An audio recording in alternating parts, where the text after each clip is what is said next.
নমস্কার বন্ধুরা, জয়ার পাকশালাতে সবাইকে স্বাগত।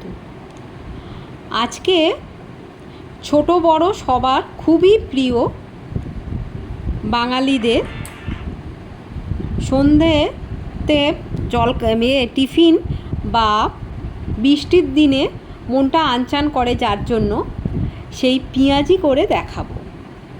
রেসিপিটি পুরো দেখার অনুরোধ রইল।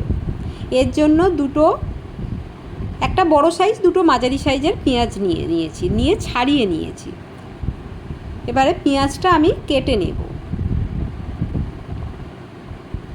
পেঁয়াজটা এইভাবে স্লাইস করে কেটে নেব।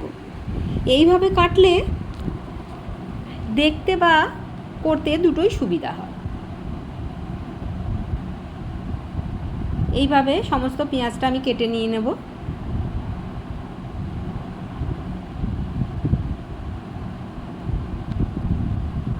সব পেঁয়াজ কাটা হয়ে গেছে। আমি এইভাবে হাত দিয়ে একটু স্লাইসগুলো আলাদা আলাদা করে নিয়ে নিচ্ছি।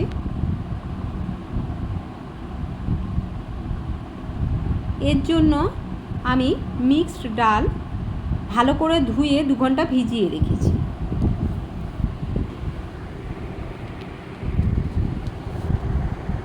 দেখুন 2 ঘন্টা পরে অনেকটাই ফুলে গেছে আর নরম হয়ে গেছে।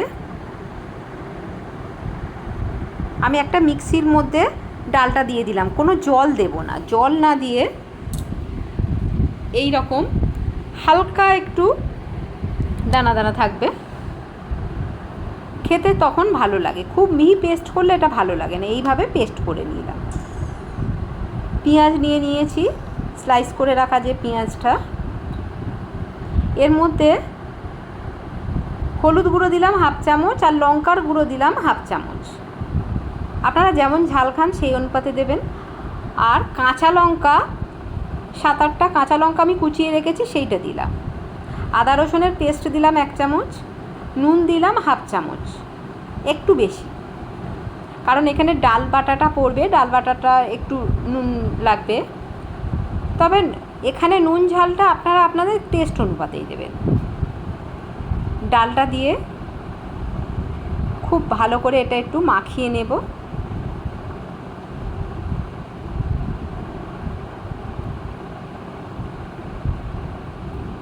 আপনাদের যদি ডাল ভেজানো না থাকে, যদি তাড়াতাড়ি থাকে, তাহলে এটা বেসন দিয়েও করতে পারেন। তবে এইভাবে যদি ডাল বাটা দিয়ে করা যায়, তার টেস্ট ডবল হয়ে যায়, অসম্ভব সুন্দর খেতে লাগে। এটা সুন্দর করে মাখিয়ে নেওয়া হয়ে গেছে। একটা কড়াই বসিয়ে নিয়েছি, এর মধ্যে আমি তেল দিয়ে দিলাম। এটা ডুবো তেলে ভাজবো। সর্ষের তেল দিয়ে দিলাম। ভাজা সবসময় সর্ষের তেল দিয়েই ভালো লাগে। আমি 1/4 চামচ খাবার সোডা দিলাম, বেকিং সোডা। আর তেলটা যেটা গরম হয়ে গেছে তার থেকে 2 চামচ তুলে এই মিশ্রণের মধ্যে দিলাম।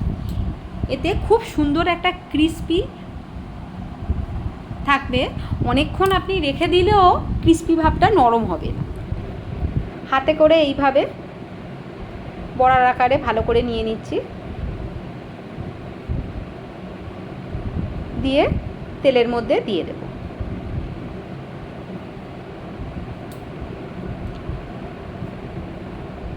খুবই কম সময়ে খুবই টেস্টি। আর ঘরে থাকা উপকরণ, পেঁয়াজ সবার বাড়িতেই থাকে, পেঁয়াজ লঙ্কা, আর কিছুই লাগে না।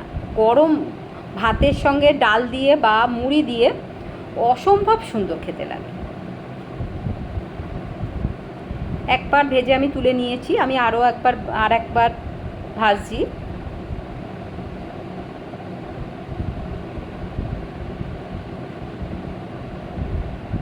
আবারও এইভাবে দিয়ে দিলাম। এটা মিডিয়াম টু লো ফ্লেমে ভাজবো। তেলটা যখন একটু গরম হয়ে যাবে তখন ফ্লেমটা কমিয়ে দিতে হবে। মিডিয়াম টু লো ফ্লেমে ভাজলে ভিতরটা পর্যন্তও খুব সুন্দর ক্রিস্পি হবে। ফ্লেমটা হাই থাকলে কিন্তু উপর থেকে লাল হয়ে যাবে, কিন্তু ভিতরটা কাঁচা থেকে যাবে, তখন খেতে আর একদমই ভালো লাগবে না। এইভাবে দিয়ে হালকা একটু চেপে দিলে, বা না চাপলেও ঠিক আছে,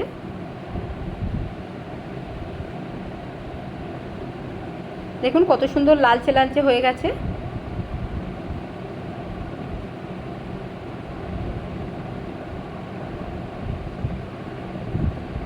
আর একটু লালচে করে আমি এটা ভেজে নেব। এটা হয়ে গেছে, এবারে তুলে নেব।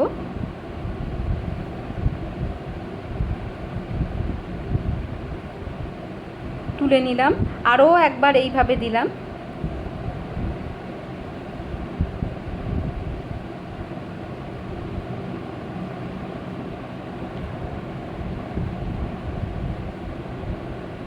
এটাও হয়ে গেছে, তুলে নিলাম।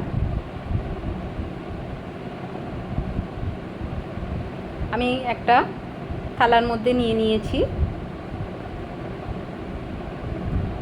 রেসিপিটি ভালো লাগলে লাইক, শেয়ার, কমেন্ট এবং সাবস্ক্রাইব করতে ভুলবেন না। পাশে থাকা বেল আইকনটি প্রেস করে দেবেন।